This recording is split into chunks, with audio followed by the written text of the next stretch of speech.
नमस्कार बच्चों, स्वागत है आप लोग का हमारे YouTube चैनल में। तो आज के इस वीडियो में हम लोग करने वाले हैं मिसलेनियस एक्सरसाइज 4। तो मैं आप लोगों को बोलना चाहूँगी कि आप सबसे पहले एक्सरसाइज को ख़त्म करिएगा। एक्सरसाइज 4.1 से लेकर के 4.5 तक मैंने सब कुछ अच्छे से कंप्लीट करवा दिया है। तो आप लोग प्लेलिस्ट में जा करके उन सारे वीडियोज़ को देख सकते हो, ठीक है। तो चलिए अभी मिसलेनियस एक्सरसाइज को स्टार्ट करते हैं। तो ये है आपका फर्स्ट क्वेश्चन। तो देखिए इसमें क्या बोला जा रहा है कि in a GP the fourth term is 48 and eighth term is 768, then find the 10th term। तो कैसे करना है इसको, चलिए समझते हैं। देखिए यहाँ पर हम लिखेंगे सॉल्यूशन, ठीक है। इसमें क्या क्या दिया है पहले आप उसको समझो। फोर्थ टर्म यहाँ पे दिया है, एक जीपी है जिसमें फोर्थ टर्म कितना है 48, यानी ये देखो फोर्थ टर्म मतलब क्या, T4 इज इक्वल टू कितना दिया गया है 48 दिया गया है, ठीक है।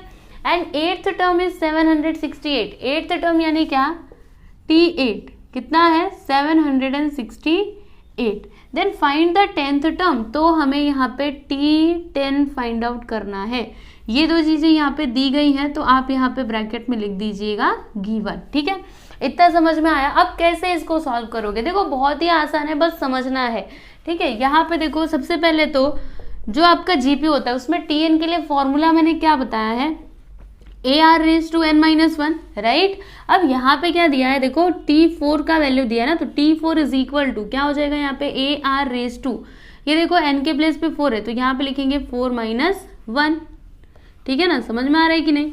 अब ध्यान दीजिएगा T4 इज इक्वल टू कितना है 48, यहाँ पे 48 लिख दीजिए। उसके बाद AR4-3 करेंगे तो यहाँ पे आ जाएगा, 4-1 करेंगे तो 3 आ जाएगा, ठीक है।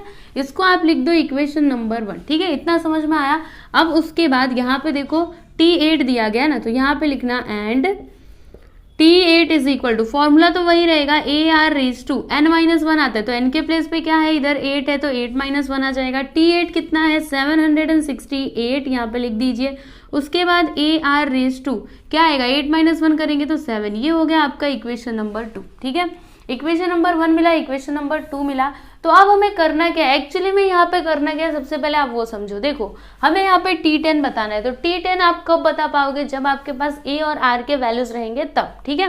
तो हमें क्या करना है, इन दोनों की मदद से ना A और R के वैल्यूज निकालने हैं। अब वो मिलेंगे कैसे, देखो ऐसे ही तो मिलेंगे ना, ऐसे ही जब हम इसको सॉल्व करेंगे। तो अब एक काम करते हैं, ये जो इक्वेशन 1 और 2 है ना, इसको हम लोग डिवाइड कर देते हैं। तो देखिए यहाँ पे हम क्या लिखेंगे, डिवाइडिंग इक्वेशन 2/1, ठीक है। इक्वेशन 2 को डिवाइड करते हैं 1 से, तो क्या लिखेंगे, सबसे पहले तो यहाँ पे 700, देखो लेफ्ट हैंड साइड को लेफ्ट हैंड साइड में, राइट हैंड साइड को राइट हैंड साइड में लिखेंगे। तो यहाँ पे हो जाएगा 768, देखो 768 divided by 48, okay, is equal to यहाँ पर AR⁻7 अपॉन AR का क्यूब, ठीक है। इतना समझ में आया। अब क्या होगा, देखो यहाँ पे A से ये कैंसिल हो जाएगा। अब एक काम करो, ये जो R⁻3 है इसको ऊपर ले लो, तो जब ये ऊपर जाएगा तो क्या हो जाएगा, एकदम ध्यान से समझिए, R⁻7 इंटू ये R का क्यूब ऊपर जाएगा तो R⁻−3 हो जाएगा। अब यहाँ पे देखो बेस से में तो ये जो पावर्स है वो क्या हो जाते हैं, ऐड हो जाते हैं। मतलब यहाँ पे आएगा क्या, यहाँ पर लिखेंगे R और 7-3 करेंगे तो क्या हो जाएगा 4, ठीक है। तो R का पावर यहाँ पे 4 आ गया। यहाँ पे क्या है 768/48। एक काम करो ना, इधर इसको कैंसिल करने की कोशिश करो। तो किससे करें, चलो सबसे पहले हम लोग ना 2 से इसको कैंसिल करते हैं। तो क्या हो जाएगा यहाँ पे 2 2 4 और 2 4 8, और यहाँ पे देखो 2 3 6, 2 8 16, 2 4 8, यानी यहाँ पे क्या आया, समझिएगा मेरी बात को, इधर 24 है, हाँ। तो यहाँ पे आ जाएगा 384/24। अभी इसको और थोड़ा छोटा करते हैं, है ना, और भी इसको हम लोग कैंसिल कर सकते हैं। तो कितने बार में जाएगा, अगर मैं 4 से इसको करूँ तो 4 9 से 36, इसमें से 2 बचेगा। हो सकता है 4 से इसको हम लोग कैंसिल कर सकते हैं। क्या आएगा मैं आपको बताती हूँ, सुनना ध्यान से। इधर देखो 384 है ना, 4 से कैंसिल करो, 4 9 से क्या होता है 36 होता है, माइनस करोगे यहाँ पे 2, 4 6 का क्या होता है 24 होता है, यानी यहाँ पे क्या आ जाएगा, अगर मैं इसको 4 से कैंसिल करूंगी यहाँ पे 96 आ जाएगा और 4 6 24, राइट। समझ में आ रहा है कि नहीं। अब ये 96 है, 96 को आप 6 से डिवाइड करोगे तो कितने बार में जाएगा, 6 1 से 6 माइनस करोगे तो यहाँ पे ये देखो 6 6 36, मतलब इसको भी जब हम कैंसिल करेंगे तो हमारे पास क्या आएगा 16 आएगा, ठीक है। समझ में आया कि नहीं, ये हमने कैंसिलेशन किया, ओके। तो समझने की कोशिश करना। अब देखो यहाँ पे क्या है R⁻4 है, यहाँ पे है 16, तो एक बात बताइए, 16 को हम और किस तरीके से लिख सकते हैं? तो 16 को ऐसे लिख सकते हैं क्या, 2⁴ लिख सकते हैं, क्योंकि देखो अगर मैं 2 का मल्टीप्लाई 4 बार करूंगी तो क्या आएगा, 16 आएगा। चलो करके देखते हैं, 2 2 ज़ा 4, 4 2 ज़ा 2 2 ज़ा 4, 4 2 ज़ा 8, 8 2 ज़ा 16, यानी ये 16 को हम लोग 2⁴ करके लिख सकते हैं, राइट। तो अब यहाँ पे मैं लिख देती हूँ 2⁴ विच इज इक्वल टू r⁴। अब दोनों को आप जब कंपेयर करोगे, कंपेयरिंग बोथ साइड्स, ठीक है, यहाँ पे लिखिए कंपेयरिंग ऑन बोथ साइड्स। तो जब आप कंपेयर करेंगे तो r का वैल्यू आपको क्या मिलेगा बताइए। देखो यहाँ पे क्या है 2⁴, यहाँ पे है r⁴, यानी r का वैल्यू हमको मिल जाएगा 2। समझ में आई बात की नहीं? तो ये देखिए हमने r का वैल्यू तो निकाल लिया, अब हमें a का वैल्यू निकालना है। तो r का वैल्यू अगर आपको मिला ना तो a का भी वैल्यू मिल जाएगा, ठीक है। कैसे मिलेगा, चलो देखते हैं। ये जो इक्वेशन नंबर 1 और 2 है ना, इक्वेशन 1 या 2, इन दोनों इक्वेशंस में से किसी भी एक इक्वेशन में r का वैल्यू आप पुट करो। तो कौन से इक्वेशन में करना है, चलो इस इक्वेशन 1 में कर देते हैं। तो यहाँ पे लिखेंगे putting r is equal to 2 in equation 1, ठीक है। इक्वेशन 1 में r का वैल्यू हम पुट कर देते हैं। तो इक्वेशन 1 क्या है, 48 a r का क्यूब। तो r के प्लेस पे हमें 2 लिखना है, तो 2 का क्यूब, मतलब यहाँ पे आएगा क्या, 2 का क्यूब करोगे तो 2 2 ज़ा 4, 4 2 ज़ा 8, यहाँ पे आ जाएगा 8a और यहाँ पर 48। अभी 8 को इधर ले लेते हैं, तो 48/8 which is equal to a। अभी कैंसिल करो, a का वैल्यू कितना आएगा, 8 के टेबल में 48 आता है, तो 8 6 ज़ा क्या होता है 48, यानी a का वैल्यू क्या आया, 6 आया, ठीक है। तो देखिए यहाँ पे हमको r का भी वैल्यू मिल चुका है और a का भी वैल्यू मिल चुका है। अब हम क्या करेंगे, T10 निकाल सकते हैं। तो अब हम यहाँ पे लिखेंगे कि now therefore T10 is equal to, formula क्या है, AR⁻10 - 1 हो जाएगा, है ना। तो अब T10 is equal to, a का वैल्यू इज 6, r का वैल्यू कितना है, इधर से ले लो, r का वैल्यू इज 2, तो यहाँ पे लिखेंगे हम 2, 10 - 1 करोगे तो क्या आएगा, यहाँ पे 9 आएगा, ठीक है। तो यहाँ पे 2 का पावर क्या आ गया, 9 आ गया, तो यहाँ पर लिख दीजिए 9, ठीक है। अब इसको कैसे कर सकते हैं, T10 के जगह पे T10 लिखना, फिर यहाँ पे 2⁹ तो इसका वैल्यू क्या आएगा, सोचिए ज़रा। अगर मैं 2 का मल्टीप्लाई 9 टाइम करूँगी, 1 2 3 4 5 6 7 8 और 9, 1 2 3 4 5 6 7 8 9, ठीक है। तो चलो अभी मल्टीप्लाई करते हैं, 2 2 ज़ा 4, 4 2 ज़ा 8, 8 2 ज़ा 16, 16 2 ज़ा 32, 32 2 ज़ा 64, यहाँ तक किया तो 64 आया। अभी इधर करोगे तो 64 2 ज़ा 2 4 ज़ा 8, 2 6 ज़ा 12, मतलब यहाँ तक किया तो 128। अभी 128 2 ज़ा 8 2 ज़ा 16, 1 कैरी, 2 2 ज़ा 4 1 5, 2 1 ज़ा 2, इधर तक किया तो 256। अभी फिर से 2 से मल्टीप्लाई करो, 2 6 ज़ा 12, 1 कैरी, 2 5 ज़ा 10, 1 11, 1 कैरी, 2 2 ज़ा 4 1 5, कितना आ गया 512, ठीक है। तो यहाँ पे आया 6 × 2⁹ इज इक्वल टू 512। अभी इसका मल्टीप्लाई 6 में करो, 6 2 ज़ा क्या हो जाएगा 12 का 2, 1 कैरी, 6 1 ज़ा 6 1 7 और 6 5 ज़ा क्या हो जाएगा 30, ओके। तो यहाँ पे देखो T10 हमको क्या मिला 3072, समझ में आई बात, और यही हमको फाइंड आउट करना था। देखिए क्वेश्चन में क्या बोला गया था, फाइंड द 10th टर्म, तो हमने यहाँ पे 10th टर्म निकाल लिया। तो यहाँ पे आप लिख दीजिए therefore 10th term is equal to 3072। ये लीजिए, यहाँ पर आपका फर्स्ट क्वेश्चन कंप्लीट हो गया। तो देखा आपने ये क्वेश्चन कितना आसान था, बस आपको समझना है कि आपको करना क्या है, ठीक है। अगर आप समझ करके इसको करोगे आपको ये क्वेश्चन बिल्कुल भी डिफिकल्ट नहीं लगेंगे, बहुत ही आसान है सीक्वेंसेस एंड सीरीज, ठीक है। तो चलिए फर्स्ट क्वेश्चन तो हो चुका है, अभी हम लोग सेकेंड क्वेश्चन को भी सॉल्व कर लेते हैं। यहाँ पे लिखेंगे हम सॉल्यूशन, ठीक है।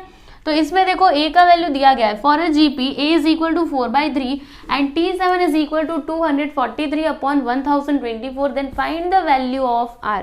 तो कैसे निकालेंगे, बहुत ही सिंपल है। सबसे पहले जो कुछ भी दिया है उसको आप लिखो, ठीक है। जो भी क्वेश्चन में दिया रहता है ना उसे आप लिखा करो। तो a is equal to 4/3 and T7 is equal to 243/1024, it is given, right.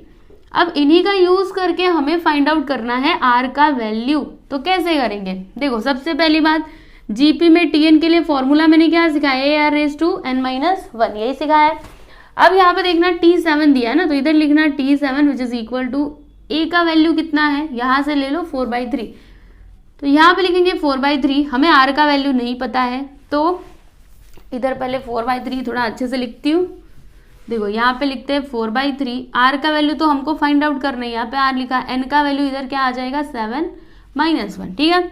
अब T7 देखो यहाँ पे दिया गया है 243/1024 इज इक्वल टू, यहाँ पे 4/3 हो जाएगा और r रेज टू यहाँ पे क्या आएगा 7 - 1 करेंगे तो 6, ठीक है।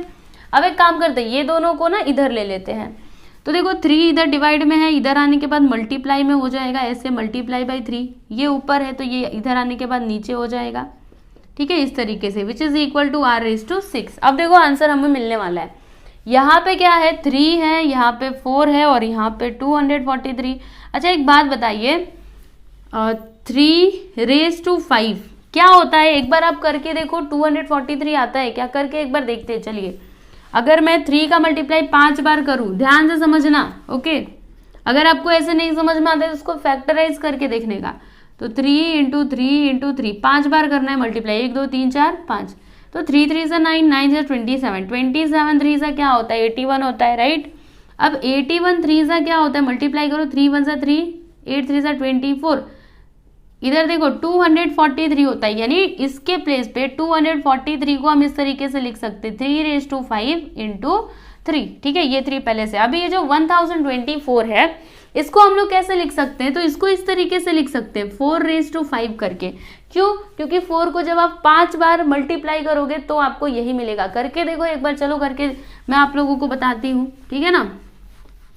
चलो करते हैं, 5 बार करना है, 4 4 4 4 4, 5 हो गया, 1 2 3 4, चलो 4 4 × 16, 16 4 × 64, यहाँ तक किया तो 64 आया, फिर से 4 से मल्टीप्लाई करो, 4 4 × 16 1 कैरी, 4 6 × 24 256, अभी इसमें फिर से 4 से मल्टीप्लाई करो, 4 6 × 24, 4 5 20 22, ठीक है, 4 2 × 8, देखो 1024 आया, यानी ये जो 1024 है इसके प्लेस पे हम क्या लिख सकते हैं 4 का power 5 × 4 which is equal to r raise to 6, ठीक है। अच्छा मैं ये सब क्यों कर रही हूँ, क्योंकि मुझे r का वैल्यू चाहिए ना इसके लिए, ठीक है, इसीलिए हमको ये सब कैलकुलेशन करना पड़ेगा। ये आपको कब आएगा अच्छे से, जब आप प्रैक्टिस करोगे तभी, ठीक है। यहाँ पे 4⁵ है, अब ध्यान से समझिएगा, यहाँ पे देखो 3⁵, यहाँ पे 3, तो इन दोनों को एक साथ में लेकर के कैसे लिख सकती हूँ 3 का पावर 6, क्योंकि बेस सेम रहता है तो पावर्स प्लस हो जाता है, यहाँ पे कुछ नहीं मतलब 1 है। उसी तरीके से नीचे भी 4⁵ × 4, तो 4⁵ हम करके लिख सकते हैं r रेज टू 6, ठीक है। अब क्या होगा, बस आंसर मिल गया ना, देखो यहाँ पे लिखना therefore r raise to 6 which is equal to, दोनों को एक साथ करके लिख दो, तो 3/4 और दोनों का पावर यहाँ पे 6 आ गया। अब कंपेयर करो, कंपेयरिंग ऑन बोथ साइड्स, इधर लिखो कंपेयरिंग ऑन बोथ साइड्स, तो यहाँ पे देखो r का वैल्यू हमको क्या मिलेगा, r raise to 6, 3/4 raise to 6, मतलब r का वैल्यू क्या आएगा 3/4, तो यहाँ पे हम लिख देंगे 3/4, ओके। तो देखा आपने, हमें यहाँ पर r का वैल्यू मिल चुका है, हमें यही तो फाइंड आउट करना था, find the value of r, तो ये देखिए हमने यहाँ पे r का वैल्यू निकाल लिया, ठीक है। तो यहाँ पे आपका क्वेश्चन नंबर 2 भी कंप्लीट हो चुका है। आप ये दोनों क्वेश्चंस को लिख लीजिए, उसके बाद हम लोग आगे के क्वेश्चंस देखते हैं। यहाँ पर देखिएगा, ये है आपका क्वेश्चन नंबर 3, तो इसमें क्या बोला जा रहा है कि फॉर अ सीक्वेंस, यानी एक सीक्वेंस के लिए अगर Tn इज इक्वल टू ये है 5⁻⁻2/7⁻⁻3, then verify whether the sequence is a GP, तो फिर आपको वेरीफाई करना है कि जो सीक्वेंस दिया गया है वो क्या है, एक जीपी है, ठीक है। फिर आगे देखिए, if it is a GP, और अगर ये जीपी है then find its first term and the common ratio, अगर ये जीपी है तो फिर आप इसका फर्स्ट टर्म बताओ और क्या बताना है आपको, कॉमन रेशियो बताना है, यानी a का वैल्यू बताना है और r का वैल्यू बताना है। तो कैसे बताओगे, बहुत ही सिंपल है, आपने इस टाइप का क्वेश्चन एक्सरसाइज में भी किया था। तो चलिए समझते हैं इसको। सबसे पहले तो हम ये देखेंगे कि ये जीपी है कि नहीं है। तो कोई भी सीक्वेंस कब जीपी होता है, जब वहाँ पे जो रेशियो होता है कॉमन रेशियो, वो क्या आता है, कांस्टेंट आता है। तो अगर यहाँ पे कॉमन रेशियो कांस्टेंट आ गया तो हम क्या बोलेंगे कि given sequence is a GP. तो चलिए फाइंड आउट कर लेते हैं। तो देखो रेशियो हमको कैसे मिलता है, कॉमन रेशियो के लिए फॉर्मूला क्या होता है बताइए, ये होता है ना Tn upon Tn-1, r is equal to Tn upon T-1, ठीक है। यही होता है ना, यहाँ पे देखो एक बड़ा टर्म होता है और इससे छोटा नीचे होता है, समझ में आ रहा है कि नहीं, ऐसे ही तो होता है ना। तो हमारे पास tn तो है लेकिन tn माइनस 1 नहीं है, तो ये क्या करेंगे हम फाइंड आउट करेंगे with the help of this. तो यहाँ पे लिखते हैं अगर tn इतना है तो tn माइनस 1 क्या होगा, देखो जहाँ पे भी n है ना वहाँ पे हम लोग n माइनस 1 लिखेंगे। तो चलिए लिखते हैं और फिर हम यहाँ पे tn माइनस 1 का वैल्यू फाइंड आउट करते हैं। यहाँ पे लिखते हैं therefore tn minus 1 which is equal to 5 raise to n के प्लेस पे क्या लिखोगे, n माइनस 1 लिखोगे, -2 ये पहले से है, अपॉन यहाँ पे 7 रेज टू -3 है, 7 raise to n minus 3, n के प्लेस पे क्या लिखना है, n माइनस 1 लिखना है। तो यहाँ पे लिखते हैं 7 रेज टू n माइनस 1 -3। अब इसको आगे करो तो क्या आएगा, यहाँ पे देखो 5 रेज टू n माइनस 1 -2, यहाँ पे -3 आ जाएगा, और यहाँ पे देखना 7 रेज टू n माइनस 1 -3, यहाँ पे आ जाएगा -4। तो ये क्या हो गया, tn माइनस 1, ठीक है। तो इसको आप ध्यान में रखना। अब हम क्या करेंगे, यहाँ पे कॉमन रेशियो निकालेंगे, अगर ये कांस्टेंट आया तो फिर हम बोल देंगे कि the given sequence is GP. तो चलिए यहाँ पे वैल्यूज हम लोग पुट करते हैं। तो tn कितना है, tn का वैल्यू इज इधर से ले लो 5 रेज टू n माइनस 2, ठीक है, upon 7 raise to n minus 3, ये तो tn का वैल्यू हो गया। और tn माइनस 1 का वैल्यू ये देखो यहाँ से ले लो 5 raise to n minus 3 upon 7 raise to n minus 4। अब इसको आगे सिंप्लीफाई करते हैं तो क्या होगा, देखो यहाँ पे लिखते हैं 5 रेज टू, थोड़ा सा इसको नीचे लिखते हैं, देखिए यहाँ पर लिखेंगे 5 raise to n minus 2 upon 7 raise to n minus 3, ठीक है। अब ये पूरा डिवाइड में तो इसको मल्टीप्लाई में कन्वर्ट करेंगे तो ये ऊपर चला जाएगा, यानी इस तरीके से 7 रेज टू -4 अपॉन ये नीचे आ जाएगा 5 रेज टू n माइनस 3, ठीक है। इतना समझ में आया। अब एक काम करते हैं, इसको इधर लेते हैं, इसको इधर लेते हैं, तो क्या हो जाएगा, देखिए एकदम ध्यान से देखिएगा, 5 raise to n minus 2 upon इसको इधर ले लोगे तो 5 रेज टू n माइनस 3, मतलब यहाँ पे आ जाएगा इनटू, अब इसको उधर लेना तो 7 raise to n minus 4 upon 7 raise to n minus 3। इतना समझ में आया आपको। अब एक काम करते हैं, वो क्या, ये जो 5 रेज टू n माइनस 3 है ना, इसको हम लोग ऊपर ले लेते, ऊपर, ठीक है। एक काम करो, इसको आप ना इस तरीके से एक ब्रैकेट में करके लिखो, ओके। इसको भी ऊपर लेना, इसको भी ऊपर लेना। तो चलिए करते हैं, बहुत ही सिंपल है, बस आप समझो तो सही। देखो यहाँ पे r इज इक्वल टू क्या हो जाएगा, थोड़ा सा ऊपर लिखते हैं, r इज इक्वल टू यहाँ पे पहले से है 5 रेज टू n माइनस 2, ये पहले से है, ठीक है। और जब हम इसको ऊपर लेंगे तो ये प्लस में, ऊपर जाने के बाद माइनस में हो जाएगा, यानी इस तरीके से 5 raise to minus n minus 3, ठीक है। इस तरीके से समझ में आएगी नहीं। उसके बाद इंटू, तो इंटू का ही साइन लगाना, इधर भी इंटू ही है, ठीक है। फिर यहाँ पे ये 7 रेज टू n माइनस 3 को ऊपर लेंगे, पहले से क्या है 7 रेज टू n माइनस 4 है, तो इसको एक ब्रैकेट में लिख दो n माइनस 4, फिर इंटू, जब ये 7 ऊपर जाएगा तो देखो ये प्लस में, ऊपर जाने के बाद इसका पावर माइनस में हो जाएगा, यानी माइनस n माइनस 3, ठीक है। समझ में आया कि नहीं। अब उसके बाद इधर थोड़ा सा आप ध्यान देना, बेस सेम है तो एक ही बार लिखना, और पावर्स क्या हो जाते हैं, जब बेस सेम रहता है तो पावर्स प्लस हो जाते हैं। तो ये और ये दोनों प्लस हो जाएंगे, तो इन दोनों को हम लिखेंगे कैसे, ध्यान से समझिएगा। यहाँ पे n माइनस 2 है तो लिख दीजिए n माइनस 2, यहाँ पे क्या है माइनस, तो प्लस माइनस माइनस होता है, minus into plus plus n क्या हो जाएगा यहाँ पे माइनस n, राइट। और यहाँ पे माइनस माइनस इधर प्लस हो जाएगा, ठीक है, +3। समझ में आया कि नहीं कैसे कर रहे हैं। देखो प्लस माइनस वाला कंसेप्ट आपका क्लियर होना चाहिए, तभी आप इसको समझ पाएंगे, नहीं तो नहीं समझ पाएंगे। फिर इंटू, यहाँ पे देखो बेस सेम है, ये सभी प्लस हो जाएंगे, तो क्या होगा देखो n minus 4 minus plus minus n और माइनस माइनस प्लस n, ठीक है, +3। अब आगे क्या होगा, तो देखो यहाँ पे 5, ये देखो माइनस n प्लस n दोनों कैंसिल हो जाएंगे, -2 + 3, इसका पावर आ जाएगा 1, है ना, क्योंकि ये प्लस में ये माइनस में, तो 3 में से 2 जाएगा 1, और वो आपको लिख करके दिखाने की जरूरत नहीं है क्योंकि कुछ नहीं रहता तो पावर 1 ही रहता है। फिर यहाँ पे देखो इंटू 7, यहाँ पे क्या आएगा देखो प्लस n माइनस n दोनों कैंसिल, -4 + 3 यहाँ पे आएगा इसका पावर -1, ठीक है। अब एक काम करते, सुनना ध्यान से, ये जो 7 रेज टू -1 है इसको नीचे ले लेते, तो फिर इसका पावर क्या हो जाएगा, ऊपर है तो माइनस में, जब नीचे जाएगा तो प्लस में हो जाएगा, यानी 7 रेज टू +1, और आपको ये +1 लिख करके दिखाने की जरूरत नहीं है। तो यहाँ पे आप देख सकते हो r का वैल्यू आपको क्या मिला है, बताइए। r का value is 5/7 which is a constant. ये क्या है, एक कांस्टेंट है ना, यहाँ पे लिख देते हैं which is a constant, okay, which is a constant, ये एक कांस्टेंट है। तो इसका मतलब क्या हुआ कि given sequence is a GP, क्योंकि जीपी में वही होता है जो आपका कॉमन रेशियो होता है वो क्या होता है, कांस्टेंट होता है। तो यहाँ पे देखो रेशियो क्या है, कांस्टेंट आया है, तो यहाँ पे हम लिख देंगे therefore given sequence is a GP, given sequence is a GP. तो देखिए पहली चीज जो हमको बतानी थी वो तो हमने बता दिया, हमें वेरीफाई करना था कि given sequence is a GP, तो हाँ ये जीपी है, ये हमने वेरीफाई कर दिया। अब आपको फर्स्ट टर्म और कॉमन रेशियो निकालना है, तो कॉमन रेशियो तो आपको मिल चुका है, अभी फर्स्ट टर्म निकाल लीजिए। फर्स्ट टर्म यानी ए आपको फाइंड आउट करना है। देखो फर्स्ट टर्म मतलब आपको क्या निकालना है, ए यानी T1, ठीक है। तो अभी इसका फॉर्मूला क्या होता है, अच्छा फॉर्मूला मत लिखो, यहाँ से देखो Tn का वैल्यू यहाँ पे क्या आया, ये आया है ना, तो इसमें आप क्या करोगे, n का वैल्यू पुट करोगे 1। तो कैसे करोगे, देखो ध्यान से, यहाँ पे Tn इज इक्वल टू क्या है, पहले मैं इसको लिखती हूँ, रुको, हमें यहाँ पे T1 बताना है। देखो T1 यानी कि A हमें फाइंड आउट करना है, तो कैसे करेंगे, इधर Tn का वैल्यू कितना है, ध्यान से देखो 5⁻n-2 अपॉन 7⁻n-3, ठीक है। अब एक काम करते हैं, आपको क्या चाहिए, फर्स्ट टर्म चाहिए यानी कि T1 चाहिए, तो T1 इज इक्वल टू, देखो अभी n के प्लेस पे 1 है ना, तो यहाँ पे जहाँ पे भी n है वहाँ पे हम लोग 1 लिखेंगे, 1 - 2, यहाँ पर 7⁻1-3, राइट, समझ में आ रही कि नहीं। तो अभी यहाँ पे होगा क्या, देखिएगा ध्यान से, 5⁻1 - 2 करेंगे तो इधर -1 आ जाएगा, और यहाँ पे 7⁻1-3 करेंगे तो -2 आ जाएगा, ठीक है, इतना आपको समझ में आया।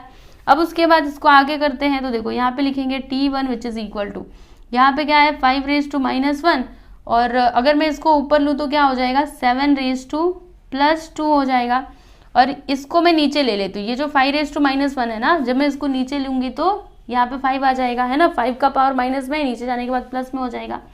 तो मैंने क्या किया, ये जो 5⁻1 था इसको नीचे ले लिया।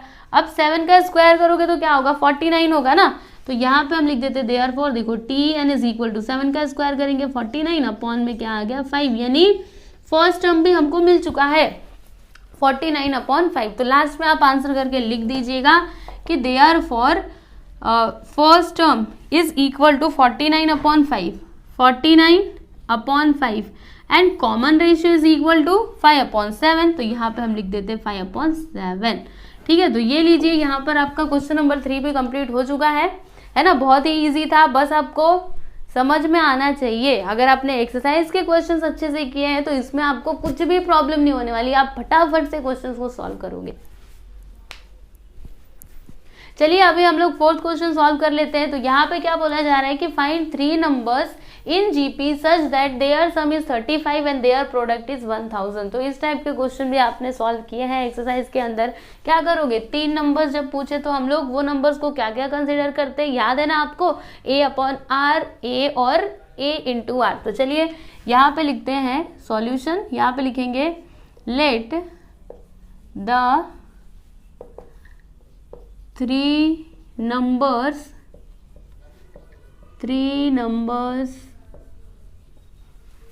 numbers in GP B.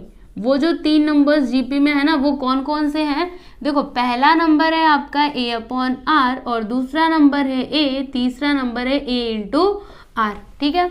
अब यहाँ पे कंडीशन देखना, सच दैट, देखो यहाँ पे क्या बोला, such that their sum is 35, ये आपका फर्स्ट कंडीशन है, ठीक है। तो यहाँ पे लिखते हैं according to first condition, according to first condition.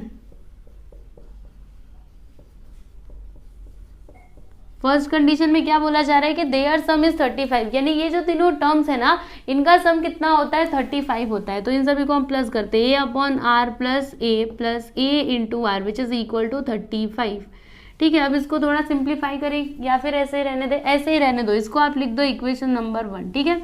इतना समझ में आया। अभी उसके बाद सेकंड कंडीशन क्या है कि देयर प्रोडक्ट इज 1000, मतलब ये तीनों को जब हम क्या करेंगे मल्टीप्लाई करेंगे तो कितना आता है, प्रोडक्ट यानी क्या होता है मल्टीप्लाई, तो कितना आता है 1000 आता है। तो यहाँ पे लिखते हैं according to second condition, according to second condition. तो सेकेंड कंडीशन क्या है उसको भी आप लोग समझिए जरा ध्यान से। यहाँ पे क्या बोला, देयर प्रोडक्ट इज 1000, यानी A/R इंटू A/R, मतलब ये तीनों टर्म्स को अगर हम आपस में क्या करते हैं मल्टीप्लाई करते हैं तो फिर आंसर कितना आता है 1000 आता है, ठीक है। अब यहाँ पे कुछ कैंसिल हो रहा होगा तो आप कैंसिल कर दो। तो ये देखो यहाँ पे r से r कट गया, राइट। उसके बाद a इंटू ए, तो क्या आ जाएगा यहाँ पे a क्यूब, क्योंकि 3 बार a है, और यहाँ पे 1000। अब मुझे एक बात बताइएगा, ये जो 1000 है ये किसका क्यूब होता है? 10 का क्यूब होता है क्या? एक बार मल्टीप्लाई करके देखो, 10 इंटू 10 इंटू 10, तो 10 टेंजा 100, 100 टेंजा 100 टेंजा क्या हो जाएगा? 1000 होगा। मतलब ये जो 1000 है इसको हम किस तरीके से लिख सकते हैं? ऐसे करके लिख सकते हैं, 10 का क्यूब। अब जब आप कंपेयर करोगे तो फिर आपको a का वैल्यू मिलेगा। तो यहाँ पे लिखिए comparing on both sides, comparing on both sides, ठीक है। तो जब हम लोग कंपेयर करेंगे तो फिर हमको a का वैल्यू क्या मिलेगा? यहाँ पे क्या है? a क्यूब 10 क्यूब, तो a का वैल्यू इज 10। तो ये लीजिए, हमें यहाँ पे a का वैल्यू मिल चुका है। अब हम क्या करेंगे अभी r का वैल्यू निकालेंगे, क्योंकि हमें वो तीनों नंबर्स बताने हैं। तो वो तीनों नंबर्स आप कब बता पाओगे? जब आपके पास a और r के वैल्यूज रहेंगे तब। तो हमारे पास a का तो वैल्यू आ चुका है, लेकिन r का वैल्यू नहीं आया। तो क्या करेंगे? ये जो वैल्यू हमको मिला है इसे हम लोग इक्वेशन नंबर 1 में पुट करेंगे, जिससे हमको r का भी वैल्यू मिल जाएगा। तो यहाँ पे हम लिखेंगे putting a is equal to 10 in equation 1, ठीक है, इन इक्वेशन 1। तो इक्वेशन 1 में जहाँ पे भी ये है वहाँ पे अभी आप क्या लिखोगे? 10 लिखोगे। तो यहाँ पे क्या हो जाएगा? 10 अपॉन r प्लस a के प्लेस पे 10 लिखना, प्लस इधर 10 इंटू आर हो जाएगा, which is equal to 10 into r, सही है ना, विच इज इक्वल टू 35। अब इसको कैसे सॉल्व करेंगे? तो यहाँ पे देखोगे तो इसके अपॉन में आर है, यहाँ पे आर नहीं है, यहाँ पे आर नहीं है। तो हम एक काम करते हैं ना, हर एक टर्म को, अच्छा इधर आर है, इधर करेंगे तो, रुको 1 मिनट ज़रा सा ध्यान देना। देखो यहाँ पे हम क्या करेंगे, इधर ना आर से मल्टीप्लाई और डिवाइड कर देते हैं। मतलब क्या? ऊपर भी आर नीचे भी आर, यहाँ पे भी ऊपर भी आर और नीचे भी आर लिखते हैं। देखो अभी आपको समझ में आएगा। हमें क्या करना है ना, डिनोमिनेटर को सेम करना है, क्योंकि हमें पता है जब डिनोमिनेटर सेम होते हैं तो हम वो जो टर्म्स रहते हैं उनको एक साथ लेकर के सॉल्व कर देते हैं। तो सेम चीज हम यहाँ पे भी करेंगे। हमें क्या करना है? डिनोमिनेटर को सेम करना है। तो क्या करेंगे, ध्यान से समझिएगा।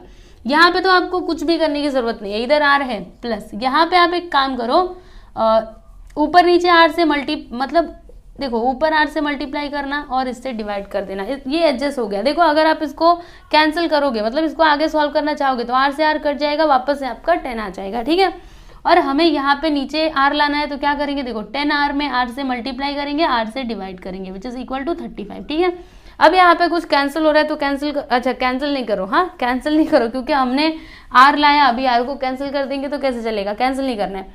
अब आगे देखो यहाँ पे क्या होगा, therefore 10 upon r plus, यहाँ पे देखो 10 इंटू आर करेंगे तो यहाँ पे 10 आर हो जाएगा अपॉन आर प्लस, यहाँ पे देखो 10 आर इंटू आर, तो यहाँ पे हो जाएगा 10 आर का स्क्वायर अपॉन में r, which is equal to 35, ठीक है। इतना आप लोगों को समझ में आया ही होगा। अब देखो यहाँ पे डिनोमिनेटर सभी के सेम है, तो जब डिनोमिनेटर सेम होते हैं तो एक ही बार लिखने का, और बाकी ये जो सारे टर्म्स हैं इनको एक साथ ले लीजिए। तो यहाँ पे क्या हो जाएगा, 10 प्लस 10 आर का square, which is equal to 35। अब आर को उधर ले लो, तो यहाँ पे क्या हो जाएगा, 10 plus 10 r square, which is equal to 30। यहाँ पे आर उधर चला जाएगा तो क्या हो जाएगा, 35 आर हो जाएगा, है ना, क्योंकि इधर डिवाइड में, उधर जाने के बाद वो मल्टीप्लाई में हो जाएगा।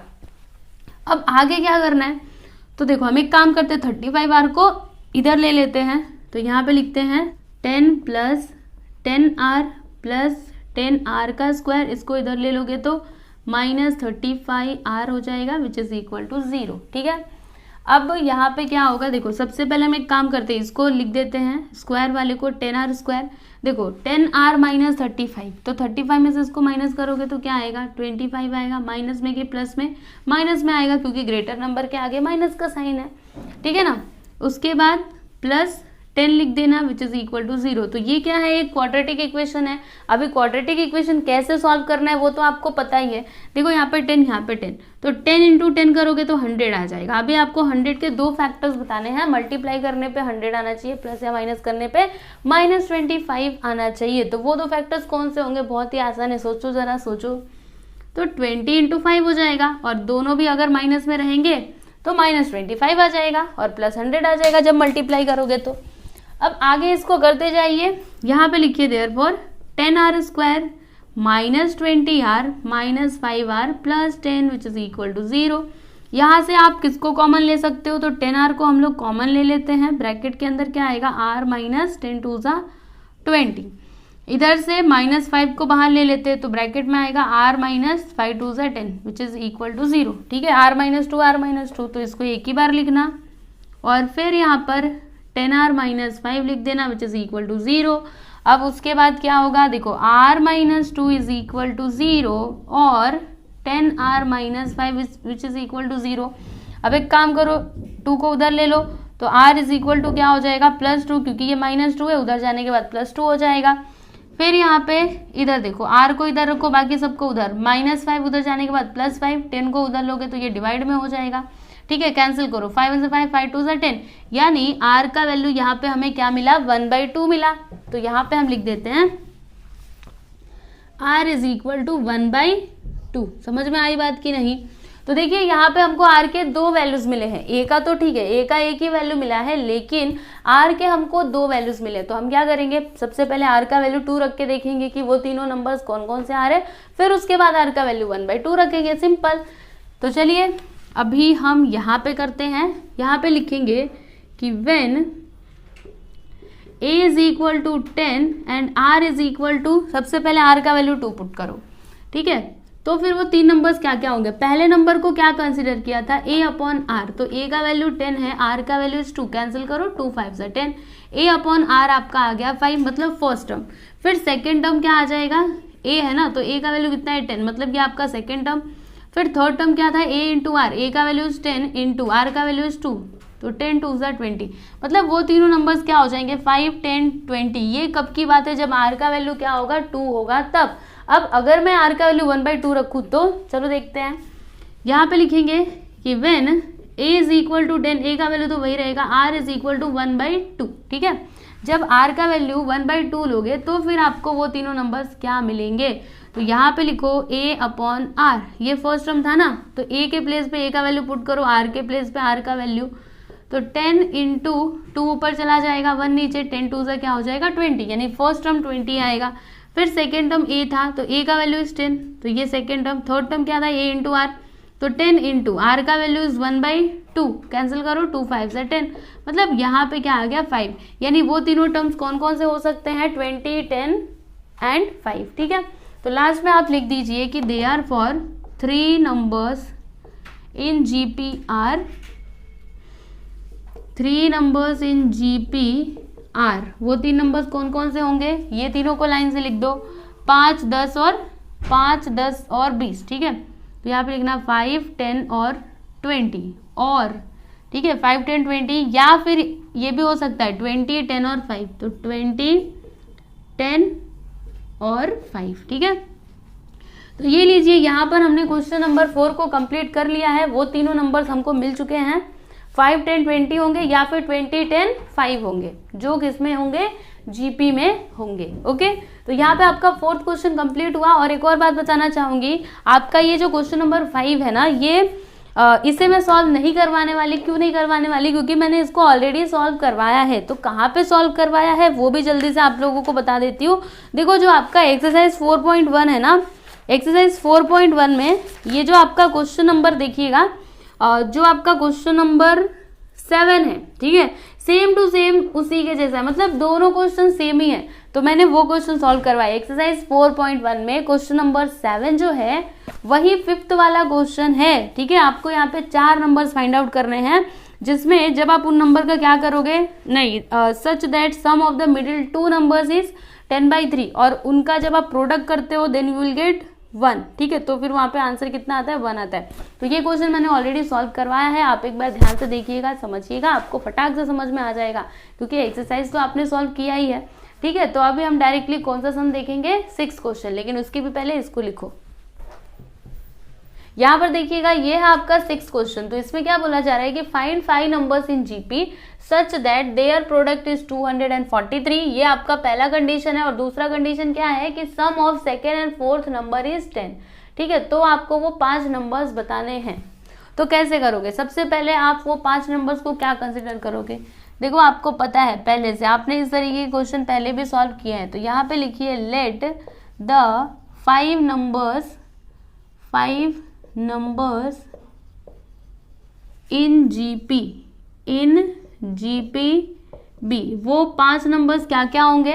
तो देखो ध्यान से, सबसे पहले यहाँ पे A लिखना, ठीक है, फिर इसके आगे AR, इसके पीछे A/R, कितने हुए? 3 हुए। अभी सुनना ध्यान से, इधर 5 हमको चाहिए ना, तो इधर लिखना AR² और यहाँ पे लिखना A/R का स्क्वायर, ठीक है। तो ये थोड़ा याद करने का तरीका होता है, अगर आप चाहो तो ऐसे याद करके रख सकते हो, या फिर लाइन से याद करना है तो करो, आपकी मर्जी, पर ऐसे करते तो थोड़ा हमको मतलब एक ट्रिक समझ में आती है, थोड़ा इजी लगता है। बीच में लिखने का, इधर AR, इधर R से डिवाइड, ठीक है, फिर इधर AR² लिखने का और इधर R² से डिवाइड, ठीक है, इस तरीके से। तो वो 5 नंबर्स को हमने कंसिडर कर लिया है यहाँ पे। अब उसके बाद हम लोग दोनों कंडीशंस देखेंगे और उनकी हेल्प से इक्वेशन फॉर्म करेंगे। तो यहाँ पे लिखते हैं according to first condition, according to first condition. तो पहला कंडीशन देखिए जरा क्या है क्वेश्चन में, क्या बोला जा रहा है कि देयर प्रोडक्ट इज 243, यानी ये जो पांचों नंबर्स है ना, इनका जब हम क्या करते हैं, प्रोडक्ट मतलब मल्टीप्लाई करते हैं, तो फिर आंसर कितना आता है? 243 आता है। तो चलिए लिखते हैं यहाँ पे A/R² into A/R into A into A into R into AR² which is equal to क्या हो जाएगा? 243, ठीक है। ये आपका पहला कंडीशन था। अब देखो यहाँ पे कुछ कैंसिल हो रहा है तो आप कैंसिल करो, तो ये देखो R से ये वाला R कैंसिल हो जाएगा, R² से ये R² कैंसिल हो जाएगा। यहाँ पे कितने आ रहे हैं? 1 2 3 4 5, तीनों के बीच में, पांचों के बीच में क्या है? मल्टीप्लाई, मतलब क्या हो जाएगा? A⁵ which is equal to 243। अब ध्यान से समझना मेरी बात को, ये जो 243 है इसको हम किस तरीके से लिख सकते हैं? 3⁵ करके लिख सकते हैं, क्योंकि 3 को अगर आप 5 बार मल्टीप्लाई करोगे तो फिर आंसर क्या आएगा? 243 आएगा। आप मल्टीप्लाई करके देखो, 3 3 9। चलो एक बार करके बता देती हूँ, कितने बार करना है? 5 बार करना है। तो देखो 3 3 9 9 27, 27 3 81, 81 3 से क्या हो जाएगा? 8, देखो 81 और 3 1 से 3, 8 3 से 24, आया कि नहीं बोलो? तो हमने क्या किया? 243 को इस तरीके से लिख दिया। अब जब आप कंपेयर करोगे, यहाँ पे लिखिए कंपेयरिंग ऑन बोथ साइड्स, ठीक है, कंपेयरिंग ऑन बोथ साइड्स, ठीक है। तो फिर यहाँ पे देखो A का वैल्यू क्या आएगा? A⁵ 3⁵, यानी A का वैल्यू यहाँ पे आ जाएगा 3। तो ये लीजिए, हमने A का वैल्यू निकाल लिया। अब हमको किसका वैल्यू फाइंड आउट करना है? R का वैल्यू, तो वो भी मिल जाएगा बड़ी आसानी से। अभी आप सेकेंड वाला जो कंडीशन है उसको देखो, ठीक है। तो यहाँ पे लिखेंगे अकॉर्डिंग टू सेकेंड कंडीशन। चलिए लिखते हैं according to second condition, according to second condition, ठीक है। दूसरा कंडीशन क्या है? जरा एक बार पढ़िए इसको ध्यान से।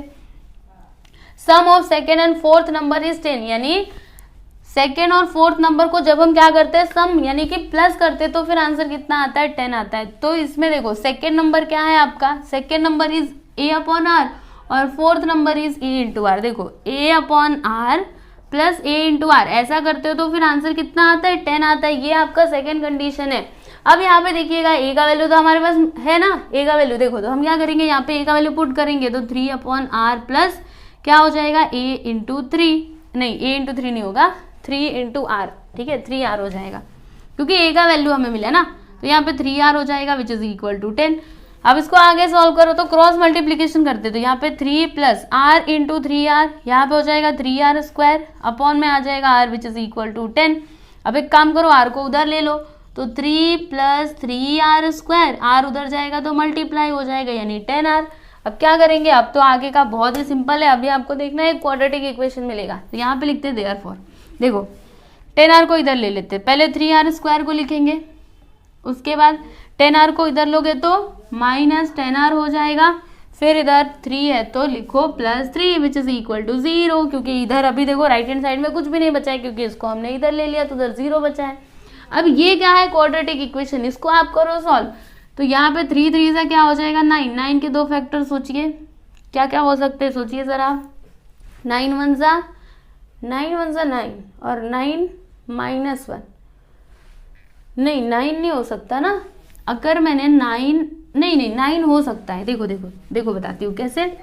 9 × 1 और फिर ये दोनों अगर माइनस में रहेंगे तो -10 आ जाएगा, ठीक है। तो अभी यहाँ पे लिखते हैं 3r² माइनस 9r और minus r plus 3 which is equal to 0। यहाँ से आप क्या कॉमन ले सकते हो बताओ, 3r को कॉमन ले सकते हैं, तो ब्रैकेट के अंदर आएगा r माइनस 3, 3 सा 9 होता है, फिर यहाँ से हम लोग -1 को बाहर ले लेते, ब्रैकेट के अंदर आएगा r minus 3 which is equal to 0। r minus 3 तो एक ही बार लिखेंगे, फिर ये दोनों को एक ब्रैकेट में 3r minus 1 which is equal to 0। ठीक है, इतना समझ में आया। अब देखो हमको ना r के दो वैल्यूज मिलेंगे, बस थोड़ा सा इंतजार कर लो। r इज इक्वल टू अभी मत लिखो, पहले ऐसे लिखा जाता है ना, r minus 3 is equal to 0 और 3r minus 1 is equal to 0।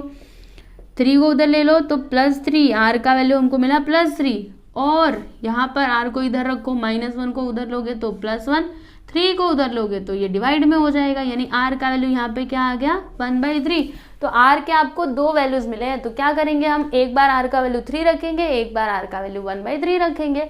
तो चलिए हम लोग वो पांचों टर्म्स निकाल लेते हैं कि वो पांचों टर्म्स मतलब वो पांचों नंबर्स कौन कौन से होंगे।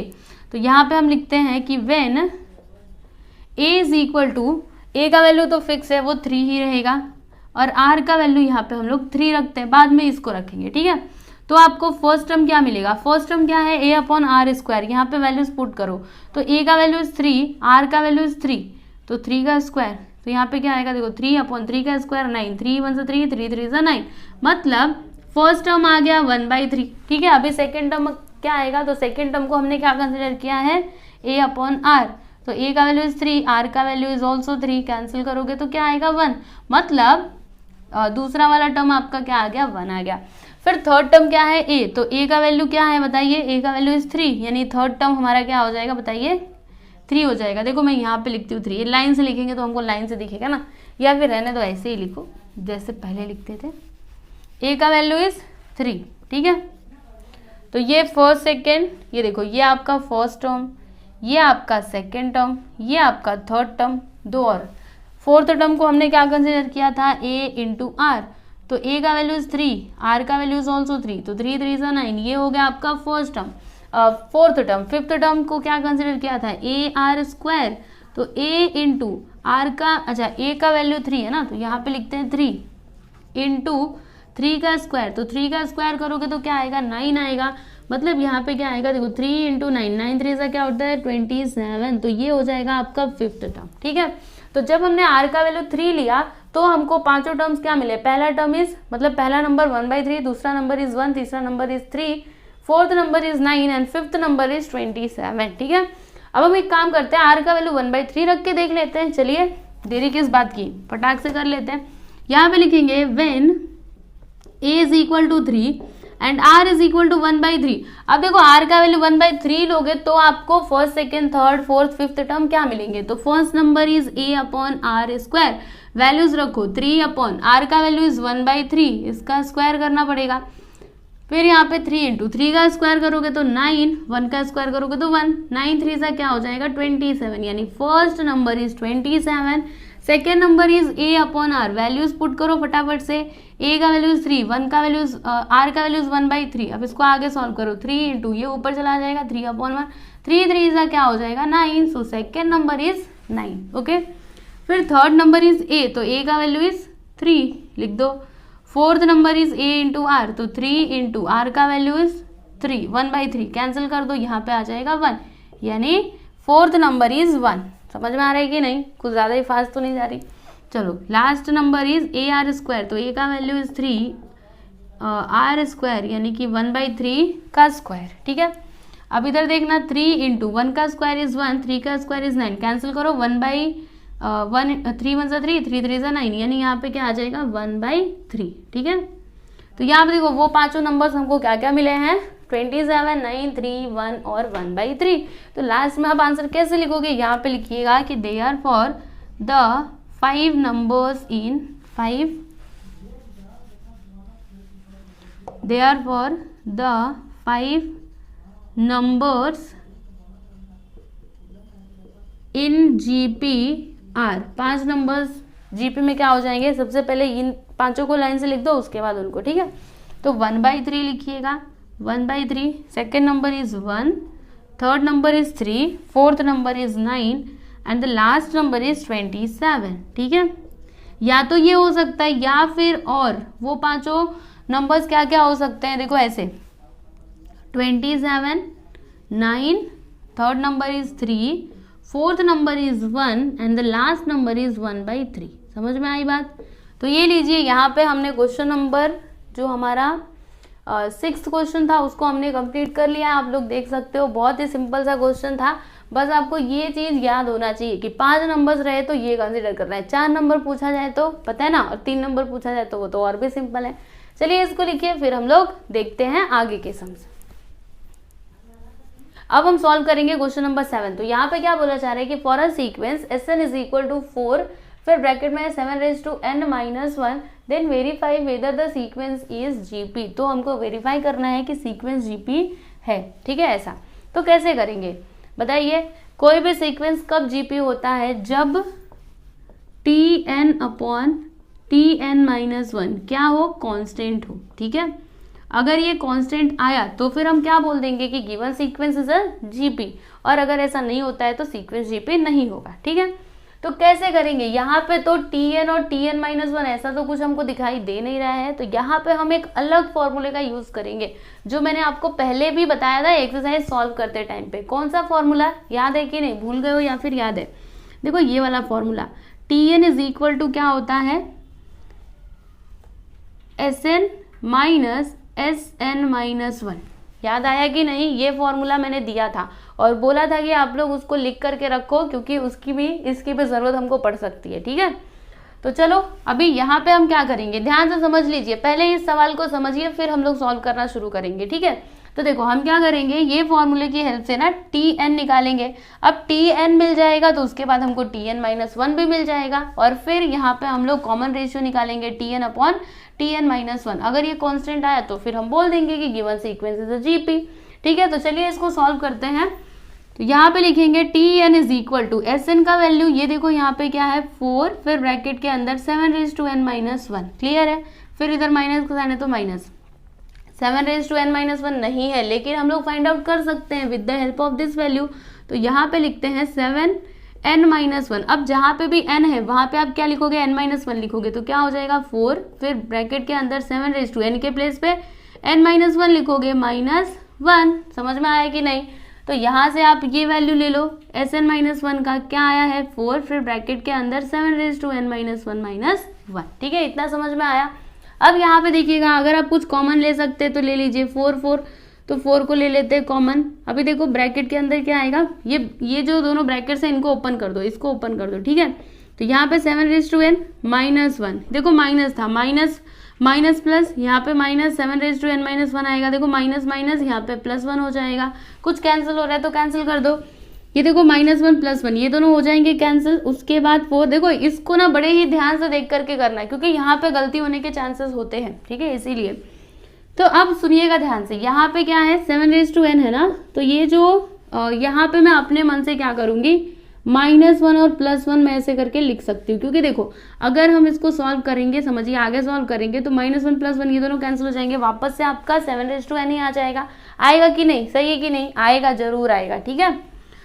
फिर उसके बाद देखो हमने क्या किया, यहाँ पे अपने मन से -1 +1 ला दिया, और यहाँ पे -7n-1 यही तो इधर है ही। अब क्या करेंगे, ध्यान से बस आप लोग समझते जाओ। यहाँ पे 4 लिखा, फिर इधर 7n-1 इसको अलग करके लिखते हैं इंटू 7 ये +1 है तो इसका पावर अभी 1। मतलब हमने क्या किया, देखो इसको स्प्लिट कर दिया, ऐसा कर सकते हैं ना, क्योंकि जब आप इसको ये दोनों को वापस से जब मल्टीप्लाई करोगे, बेस सेम है तो पावर्स प्लस हो जाएंगे, यानी n-1 +1 फिर से आ जाएगा, वेरी सिंपल।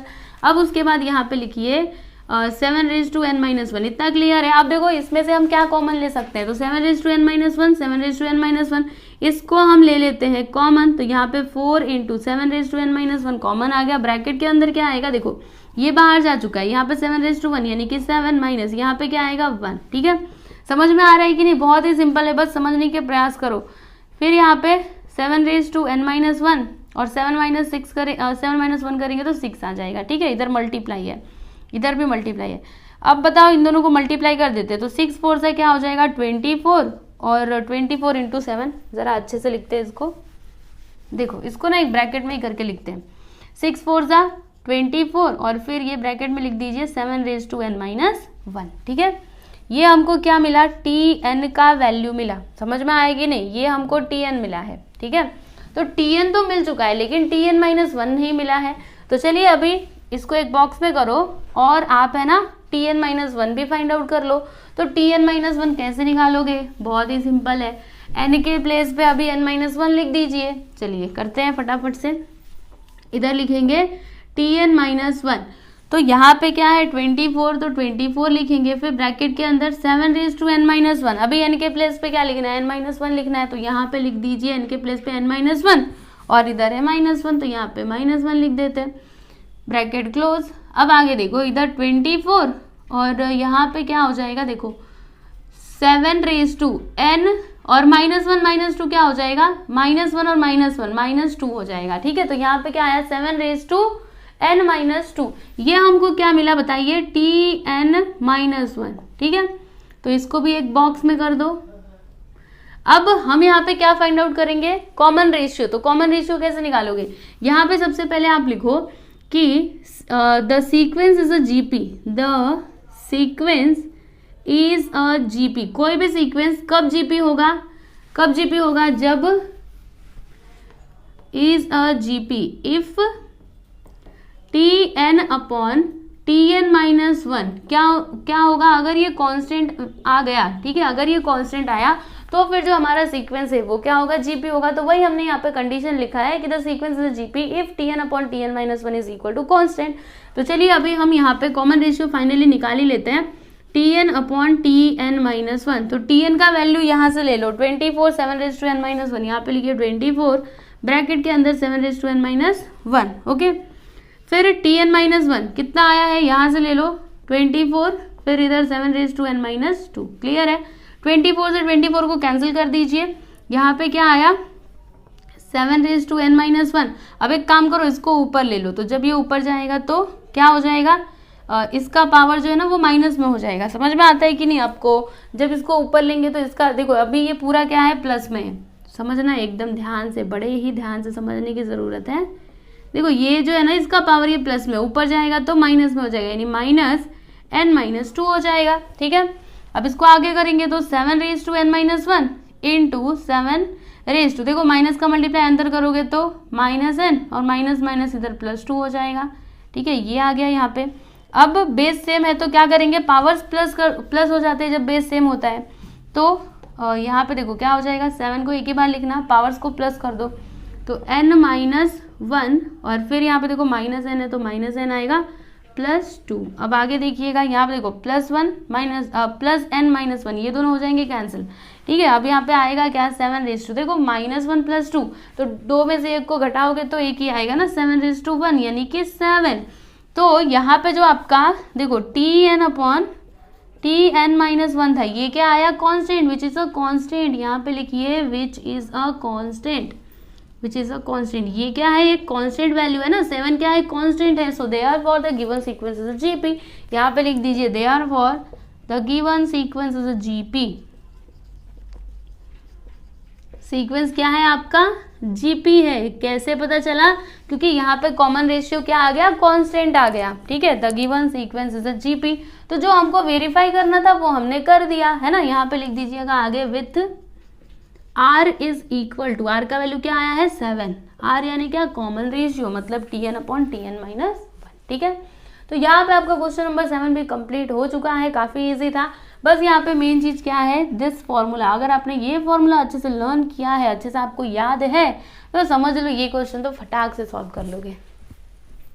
यहाँ पर देखिएगा ये है आपका 8th क्वेश्चन। तो यहाँ पे हमें क्या फाइंड आउट करना है, देखो फाइंड 2 + 2 2 + 2 2 2 + 2 2 2 2 2, इसी तरीके से आगे बढ़ता जाएगा, कहाँ तक, अप टू n टर्म्स। तो इस तरीके के क्वेश्चन हमने पहले भी सॉल्व किए हैं एक्सरसाइज में, राइट। तो कैसे इसको आप करोगे, देखो यहाँ पे सबसे पहले लिखना सॉल्यूशन, क्या दिया है यहाँ पे 2 + 2 2, फिर जाके 2 2 2, फिर +2 2 2 2 2, इसी तरीके से आगे जाता जाएगा, कहाँ तक, अप टू n टर्म्स, ठीक है। तो अब इसको आप लिखोगे कैसे, तो यहाँ पे देखो हमें क्या करना है, इन सभी का सम निकालना है, यानी 2 + 2 2, फिर इसमें प्लस करेंगे 2 2 2, ठीक है। इसी तरीके से जब हम प्लस करते जाएंगे अप टू n टर्म्स, तो आंसर कितना आएगा वो आप बताइए। तो क्या लिखोगे यहाँ पे लिखिएगा Sn इज इक्वल टू, ठीक है, सम ऑफ n टर्म्स, राइट। तो यहाँ पे देखो अभी ब्रैकेट में आप क्या लिखोगे, 2 + 2 2 + 2 2 2 + 2 2 2 2 2, इसी तरीके से आगे बढ़ता जाएगा अप टू n टर्म्स, ठीक है। अब ध्यान से देखो मैं इसको सॉल्व कैसे करूंगी, बहुत सिंपल है। पहले जैसे क्वेश्चन सॉल्व किया था उसी तरीके से इसको भी करना है, सुनना ध्यान से। हम क्या करेंगे, ये जो 2 है ना, 2 को हर जगह देखो 2 2 2, ठीक है, तो 2 को बाहर ले लो। तो यहाँ पे 2 को हमने बाहर ले लिया, तो ब्रैकेट के अंदर आएगा क्या, यहाँ पे 1 हो जाएगा, यहाँ पे 1 1, यहाँ पे 1 1 1, यहाँ पे 1 1 1 1 1 अप टू n टर्म्स। अब हमें क्या करना है, तो यहाँ पे 9 लाने की कोशिश करनी है। तो 9 आएगा कैसे, हम लोग क्या करेंगे, 9 से यहाँ पर मल्टीप्लाई कर देंगे, ठीक है, और इसको एडजस्ट करने के लिए 9 से डिवाइड कर देंगे।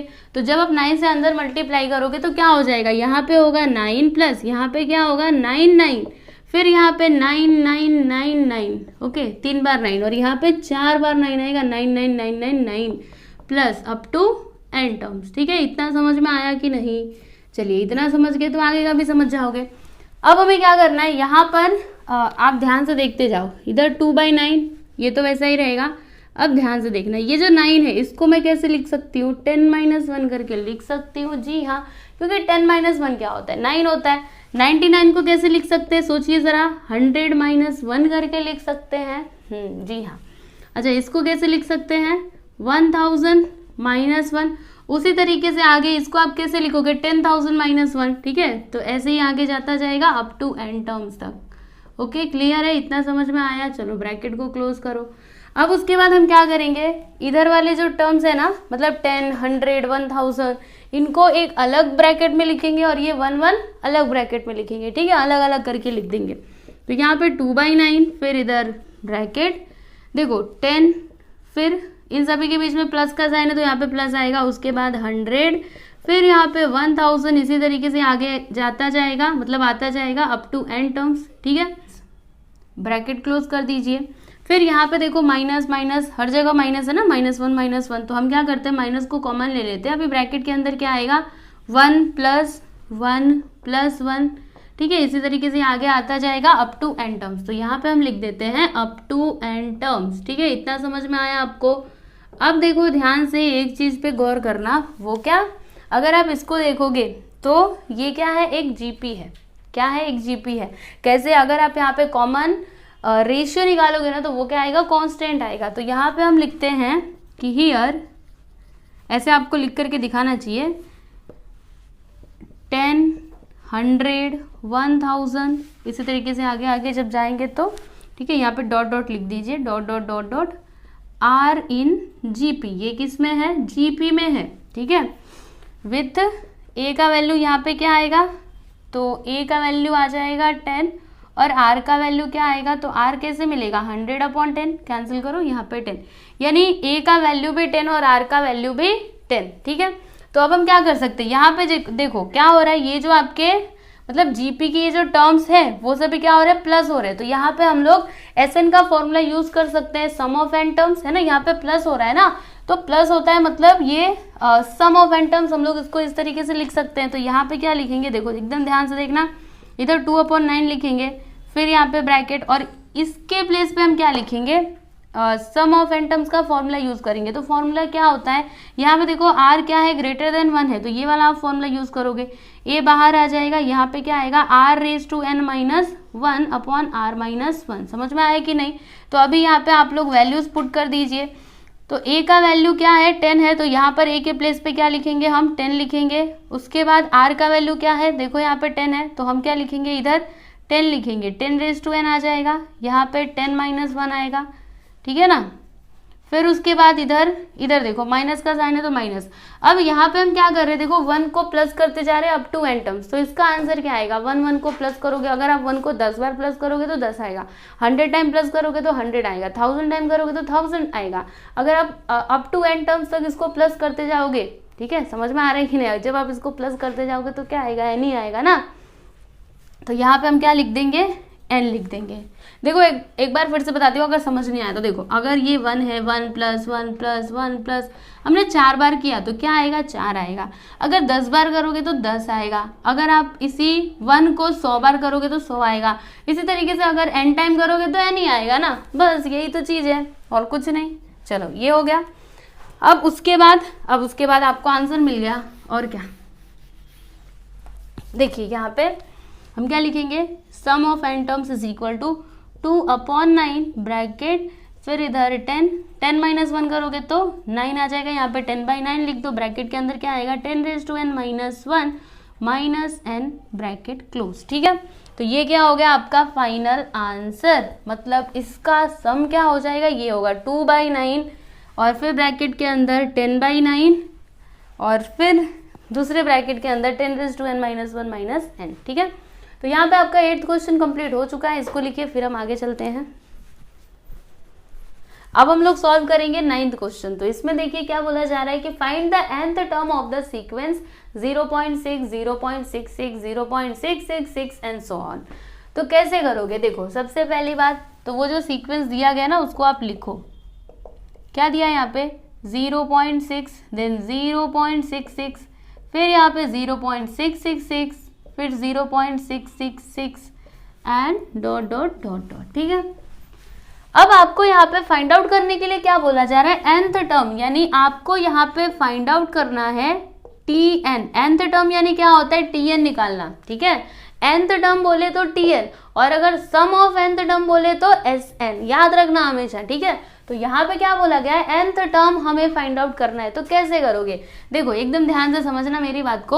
अगर ये सीक्वेंस जीपी होता तब तो हम बड़ी ही आसानी से nth टर्म निकाल सकते थे, लेकिन ये सीक्वेंस जीपी नहीं है। तो क्या करोगे, कैसे सॉल्व करोगे, ये जो सीक्वेंस दिया गया है ना इसको आप जीपी बनाने की कोशिश करोगे। कैसे होगा, बड़ा ही सिंपल है, ध्यान से देखना।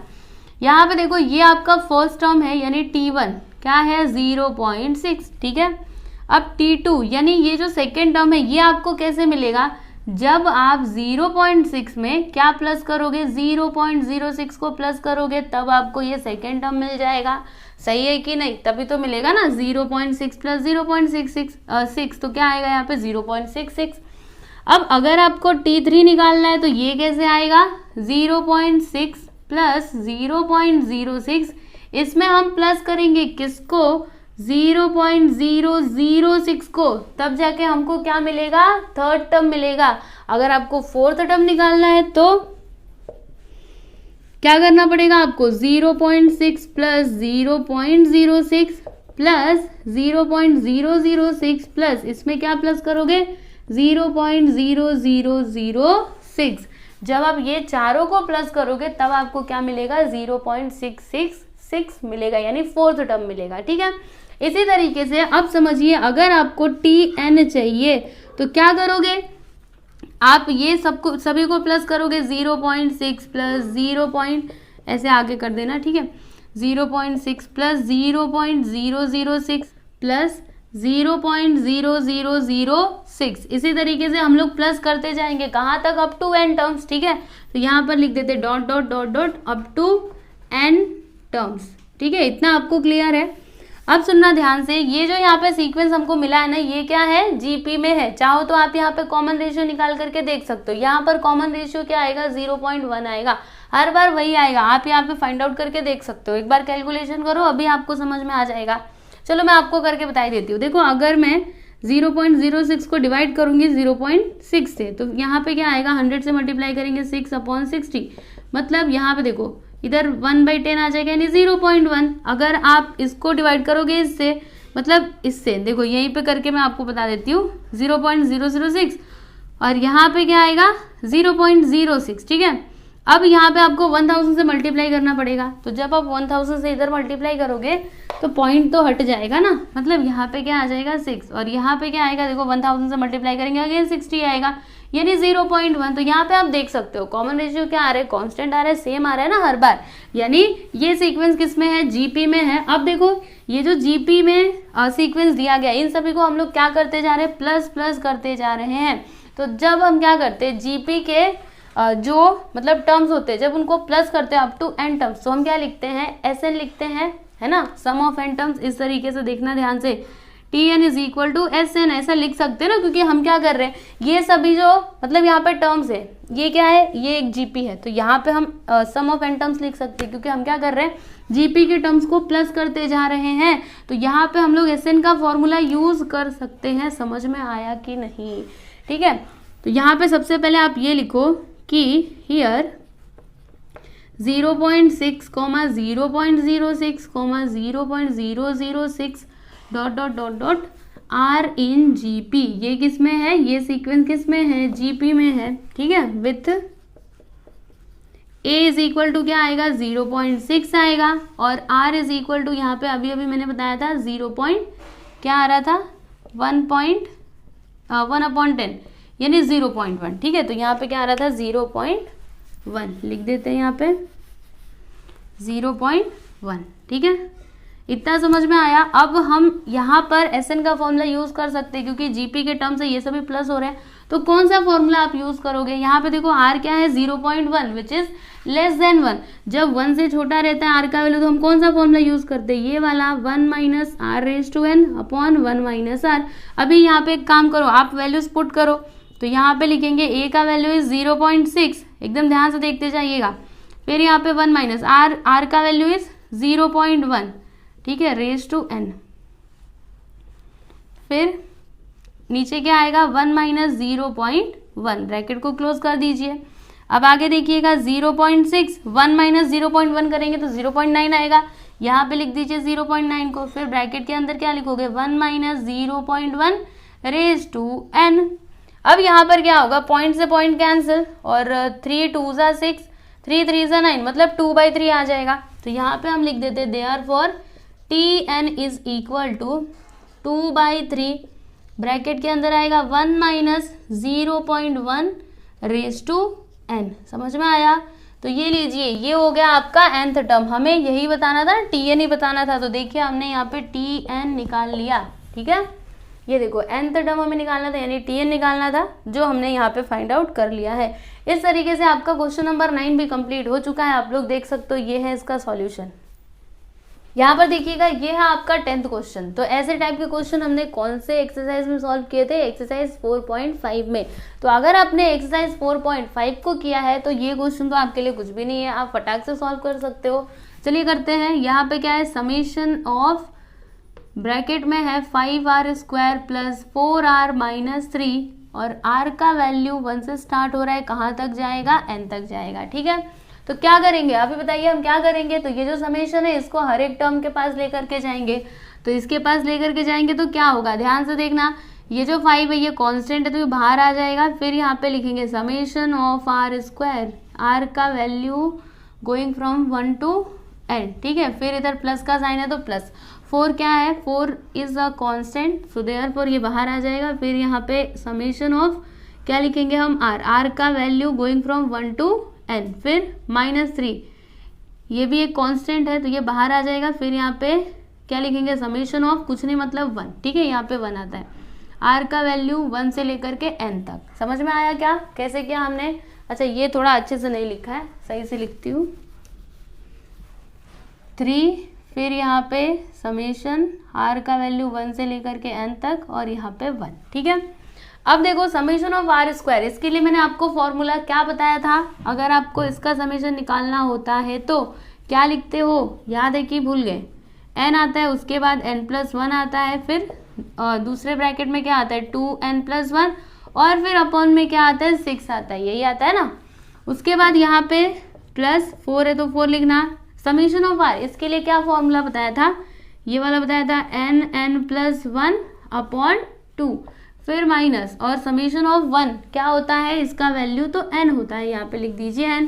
ठीक है, अब इसको आगे सॉल्व करिए तो यहाँ पे देखो क्या होगा, 2 1 ज़ा 2, 2 2 ज़ा 4, और यहाँ पे कुछ कैंसिल मत करना, इसको आप ऐसे ही लिख दो 5n, फिर इधर n+1, यहाँ पे 2n+1, और उसके बाद 2n+1, फिर यहाँ पे प्लस अपॉन में 6, तो ये आपको लिखना ही है। ठीक है, इसको मत भूलिएगा। यहाँ पे क्या है, प्लस का साइन तो प्लस का साइन लगाया, फिर उसके बाद 2n और यहाँ पे n+1 -3n। ठीक है, अब बताइए यहाँ से हम लोग कुछ कॉमन ले सकते हैं क्या? तो देखो n यहाँ पे भी है, यहाँ पे भी है, यहाँ पे भी है, तो n को हम लोग बाहर ले लेते हैं। ये लीजिए n को बाहर ले लिया। अभी ब्रैकेट के अंदर क्या आएगा? तो ये n बाहर जा चुका है, यहाँ पे 5 और इन दोनों का आप मल्टीप्लाई कर दो, n × 2n करोगे तो आंसर क्या आएगा? 1 मिनट अभी रुकिए करते हैं।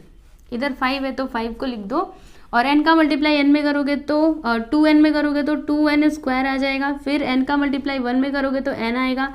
फिर 1 का मल्टीप्लाई 2n में करोगे तो इधर 2n, 1 का मल्टीप्लाई 1 में करोगे तो इधर 1 आ जाएगा। ठीक है, फिर उसके बाद अपॉन में 6 तो लिखिए इसको, प्लस यहाँ से एक काम करो और इधर से ये तो n बाहर जा चुका है, यहाँ पे 2 आएगा। 2 का मल्टीप्लाई इस ब्रैकेट में कर दोगे तो 2 × n करोगे तो 2n आएगा और 2 × 1 करोगे तो यहाँ पे 2 आ जाएगा। ठीक है, और यहाँ से ये n बाहर जा चुका है, 2 इधर देखो, इधर क्या बचेगा? -3, ये n बाहर जा चुका है, याद रखना ये n भी बाहर है। ठीक है ना, अब उसके बाद हमें यहाँ पे क्या करना चाहिए, सोचिए ज़रा।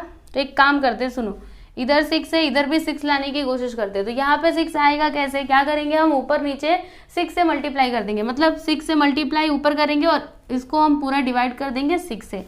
तो यहाँ पर n लिखिए, फिर उसके बाद ब्रैकेट, यहाँ पे 5, यहाँ पे 2n², फिर इधर प्लस n+2n, यहाँ पे 3n हो जाएगा, +1 अपॉन में 6 और यहाँ पे प्लस, देखो 2n है तो 2n लिखना। उसके बाद 2 -1 -3 करेंगे तो यहाँ पे -1 आ जाएगा। अब सुनो, मैंने क्या बोला था कि हमें यहाँ पे 6 लाने की कोशिश करनी है इधर। ठीक है, डिनोमिनेटर में। तो क्या करेंगे? ऊपर नीचे हम 6 से, मतलब ये 6 से डिवाइड करेंगे और 6 से मल्टीप्लाई भी कर देंगे।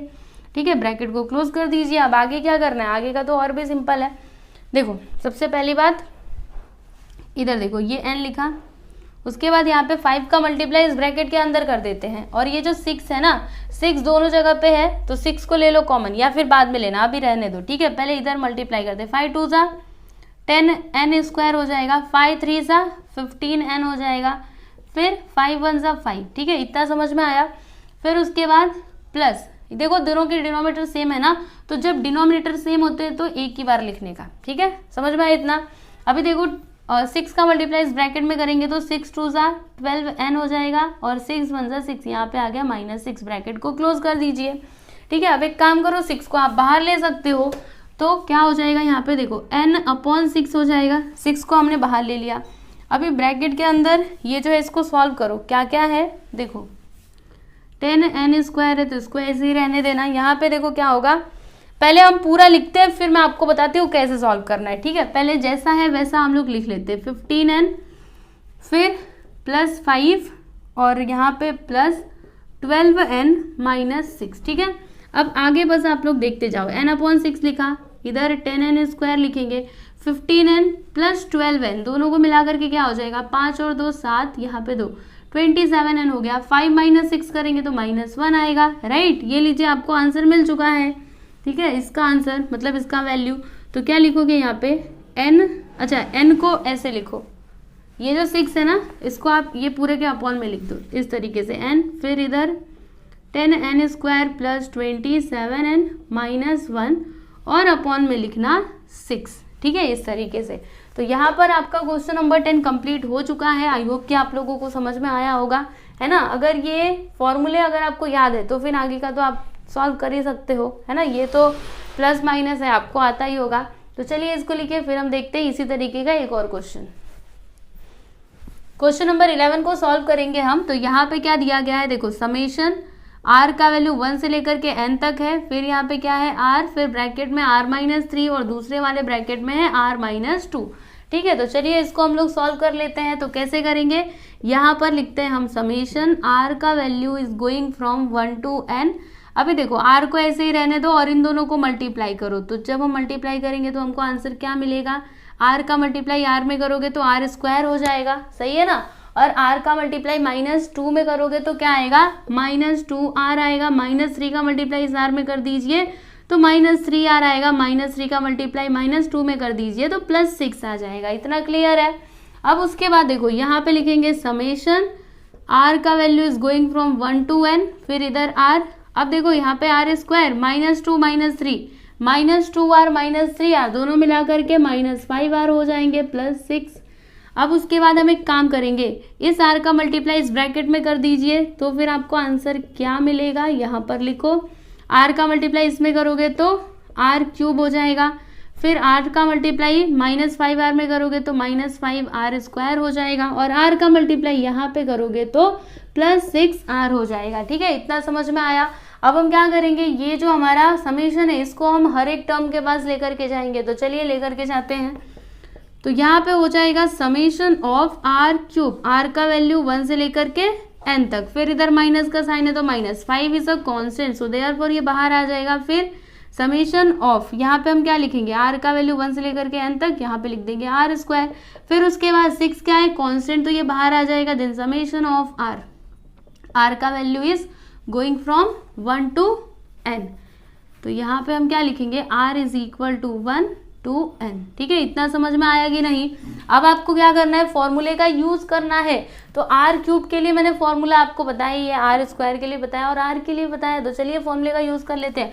अगर समेशन ऑफ r³ रहता है तो हम क्या लिखते हैं, n लिखते हैं, उसके बाद n+1 लिखते हैं और फिर अपॉन में 2 लिखते हैं, उसके बाद ये पूरे का क्या हो जाता है, स्क्वायर हो जाता है। ठीक है, फिर माइनस, इधर 5 है तो 5 लिखो, उसके बाद इधर ध्यान देना, समेशन ऑफ r², इसके लिए मैंने आपको क्या फॉर्मूला दिया था, तो n, फिर ब्रैकेट के अंदर n+1, दूसरे ब्रैकेट के अंदर 2+1, अपॉन में क्या आता है, 6 आता है, फिर इधर प्लस का साइन तो प्लस का साइन लगाना। अब समेशन ऑफ r के लिए मैंने आपको क्या फॉर्मूला दिया था, तो 6 × n+1 अपॉन 2। ठीक है, इतना समझ में आया आपको। अब उसके बाद ध्यान से देखना, इसको कैंसिल कर देते हैं, 2 1 2, 2 3 6। ठीक है, और यहाँ पे कुछ कैंसिल हो रहा है, जी नहीं, यहाँ पे अभी कुछ भी कैंसिल मत करना। ठीक है, यहाँ पे देखो, ये n का स्क्वायर करोगे तो n² हो जाएगा, इसका स्क्वायर क्या होगा, n+1 का होल स्क्वायर, अपॉन में क्या आएगा, 2 का स्क्वायर करेंगे तो 4। ठीक है, फिर इधर माइनस, फिर यहाँ पे 5 × ये पूरा लिख दो n, फिर ब्रैकेट के अंदर n+1, फिर दूसरे ब्रैकेट के अंदर 2+1, अपॉन में क्या आ जाएगा, 6। ठीक है, उसके बाद यहाँ पे प्लस, इधर से ये तो जा चुका है, यहाँ पे आ गया 3n, ब्रैकेट के अंदर n+1। ठीक है, इतना समझ में आया। अब बताइए, यहाँ से हम लोग कुछ कॉमन ले सकते हैं, तो एक चीज कॉमन ले सकते हैं, वो क्या, देखो n n+1, n n+1, और यहाँ पे भी है n n+1, तो हम एक काम करते हैं, n × n+1 को बाहर ले लेते हैं, यानी कॉमन ले लेते हैं। तो जब हम इसको बाहर लेंगे तो क्या लिखेंगे, यहाँ पे लिखेंगे n, फिर ब्रैकेट के अंदर n+1, इसको हमने क्या ले लिया है, कॉमन ले लिया, याद रखना। तो यहाँ पे देखो 2n था और 2n+1 था, तो एक को तो बाहर ले लिया, मतलब एक बचा हुआ है अभी, तो n n+1 अभी बचा हुआ है। देखो यहाँ पे स्क्वायर स्क्वायर था ना, तो एक बाहर गया, एक तो बचा है, फिर अपॉन में 4 लिखेंगे, फिर यहाँ पे माइनस का साइन, देखो यहाँ से ये तो बाहर जा चुका है, अब जो बचा है उसे तो आपको लिखना ही पड़ेगा, तो 5 और 2n+1 लिख दीजिए अपॉन 6, तो 5 और फिर यहाँ पे 2n+1 अपॉन में 6 लिख दीजिए।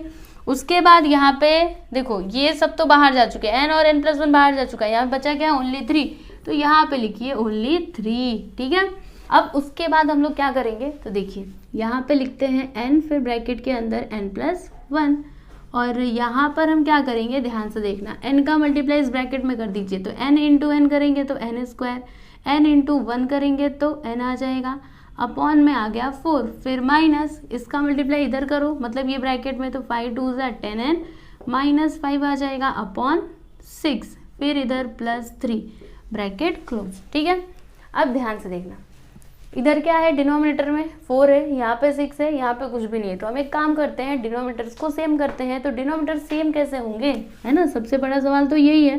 तो सेम हो जाएंगे कैसे, देखो यहाँ पे हमें किससे मल्टीप्लाई करना पड़ेगा, अच्छा क्या आ सकता है डिनोमिनेटर में, तो 12 12 12 आ सकता है ना। तो एक काम करते हैं, सुनना ध्यान से, यहाँ पे हम लोग 3 से मल्टीप्लाई कर देते हैं, तो 3 का मल्टीप्लाई इसमें करोगे तो क्या होगा, 3 × n², 3n², फिर 3 × n करेंगे तो यहाँ पे 3n हो जाएगा, और 4 3 12 हो जाएगा, सही है ना। फिर यहाँ पे हमें किससे मल्टीप्लाई करना पड़ेगा, तो 2 से, ऊपर नीचे, तो 2 10 20n हो जाएगा, 2 5 यहाँ पे 10 हो जाएगा। ठीक है, तो इधर लिखो 10 और यहाँ पर आ गया 12, फिर प्लस। अब हमें यहाँ पे डिनोमीटर में 12 चाहिए तो क्या करेंगे, हम 12 से मल्टीप्लाई कर देंगे, ऊपर 12 3 सा 36 और यहाँ पे अपॉन में आ गया 12। समझ में आया कि नहीं? देखो एक बार फिर से बता रही हूँ, हमें यहाँ पे 12 करना था तो मुझे इसमें क्या करना पड़ा, 3 से मल्टीप्लाई करना पड़ा। अगर आप नीचे कर रहे हो तो ऊपर भी आपको करना पड़ेगा इसको एडजस्ट करने के लिए, ठीक है ना।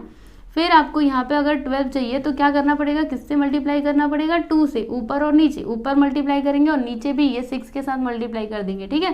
फिर यहाँ पे हमें 12 चाहिए था तो हमने क्या किया, 3 में 12 से मल्टीप्लाई कर दिया और फिर 12 से डिवाइड कर दिया, ठीक है। अब देखो डिनोमीटर सेम हो चुके हैं तो हम क्या कर सकते हैं, इसको इस तरीके से लिख सकते हैं ना, पहले तो इधर ये सब लिखो, उसके बाद देखो यहाँ पे डिनोमीटर सेम है तो एक ही बार लिखेंगे और फिर ये सारे टर्म्स को हम लोग एक साथ में ले लेंगे तो क्या हो जाएगा यहाँ पे 3n² plus 3n minus 20n minus 10 plus 36, ठीक है। अब एक काम करते हैं, ये जो 12 है इसको बाहर ले लो तो यहाँ पे n, उसके बाद n+1 अपॉन 12। फिर यहाँ पर क्या होगा तो ध्यान से देखते जाइएगा, 3n² तो 3n² लिखेंगे प्लस नहीं माइनस, रुको 3n माइनस 20n क्या हो जाएगा, माइनस 17n। फिर उसके बाद माइनस 10 प्लस 36 तो यहाँ पे आ जाएगा प्लस 26, क्योंकि 36 में से 10 को माइनस कर दीजिए 26 ही आएगा, प्लस में कि माइनस में, तो प्लस में आएगा। अब क्या, आप इसको सही से लिख दो, आपको आंसर मिल चुका है। यहाँ पे लिखेंगे n, उसके बाद n+1, फिर ये वाले ब्रैकेट में 3n² माइनस 17n प्लस 26 और फिर अपॉन में क्या लिखेंगे, तो हम 12 लिखेंगे, समझे। तो ये क्या है, यही तो है आपका फाइनल आंसर। यहाँ पे आपका क्वेश्चन नंबर 11 भी कंप्लीट हो चुका है, आप लोग देख सकते हो, ये है इसका सॉल्यूशन। ये देखिए क्वेश्चन नंबर 11 हमने सॉल्व कर लिया।